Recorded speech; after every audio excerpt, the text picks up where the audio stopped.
Saudara-saudara kekasih dalam Tuhan Yesus Kristus, selamat malam, Shalom. Pembacaan firman Tuhan bagi kita malam ini diambil dari 2 Samuel 9 ayat 3. Sebelum pembacaan firman Tuhan, mari kita berdoa. Terima kasih Tuhan, pada malam ini kami boleh bersekutu dan berbagi untuk mendengarkan firman-Mu.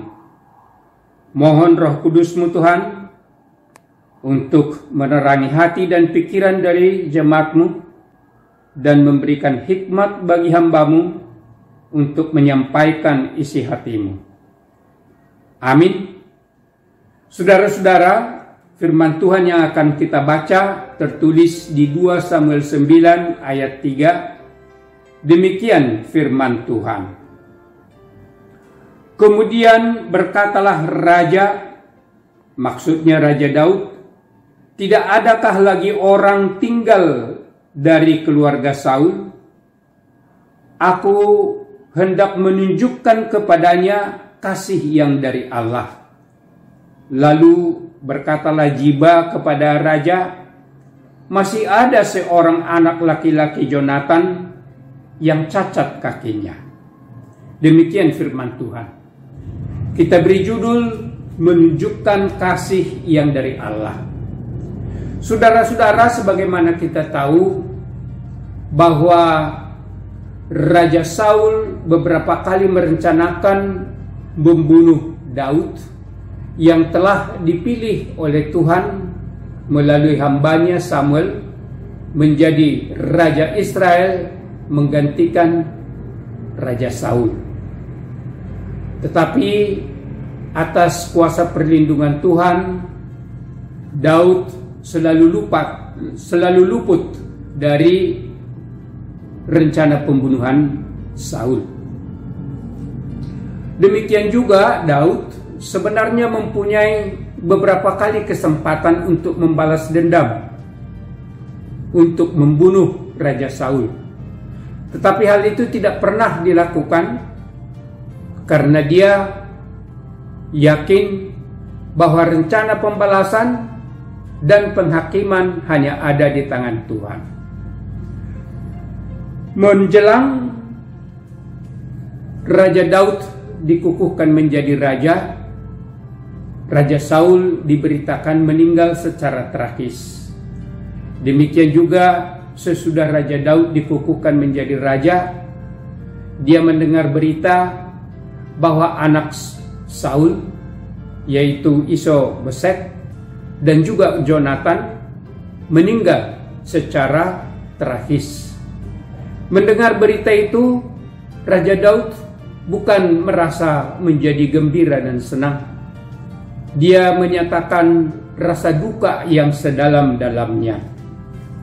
Dan kemudian seperti yang tadi kita baca di dalam nats itu, bahwa Raja Daud memerintahkan atau menanyakan apakah masih ada keturunan dari Raja Saul. Kemudian dia nyatakan masih ada, yang namanya Mefiboshet, dan dibawa datang ke istana raja, kemudian dilayani dengan baik, dan kemudian kepada semua pembantu-pembantunya diperintahkan supaya semua harta milik dari Raja Saul yang lama untuk diserahkan kepada cucunya. Jadi saudara-saudara, dalam hal ini Daud menunjukkan bahwa dia mengasihi keturunan dari Raja Saul. Daud menunjukkan kasih yang dari Allah kepada keturunan Raja Saul yang telah beberapa kali merencanakan membunuh dia. Nats hari ini mengajak kita orang percaya untuk meneladani Raja Daud, untuk bagaimana kita menunjukkan kasih yang dari Allah, yaitu dengan mengasihi semua orang, termasuk mengasihi musuh. Yesus sendiri di Lukas 6 ayat 27 dan 28 berfirman demikian.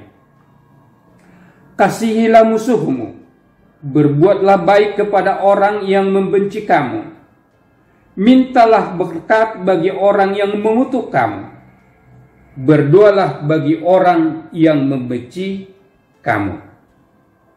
Dengan melakukan hal seperti itu, kita telah menunjukkan kasih dan menerapkan kasih yang dari Allah. Kita orang percaya adalah wajah Kristus di dunia ini. Kalau kita hidup dengan mengikuti dan menerapkan prinsip itu, maka itu merupakan suatu pemberitaan Injil untuk menyatakan kasih Tuhan yang dapat ditiru oleh banyak orang, dan oleh sebab itu akan banyak orang percaya kepada Yesus Kristus.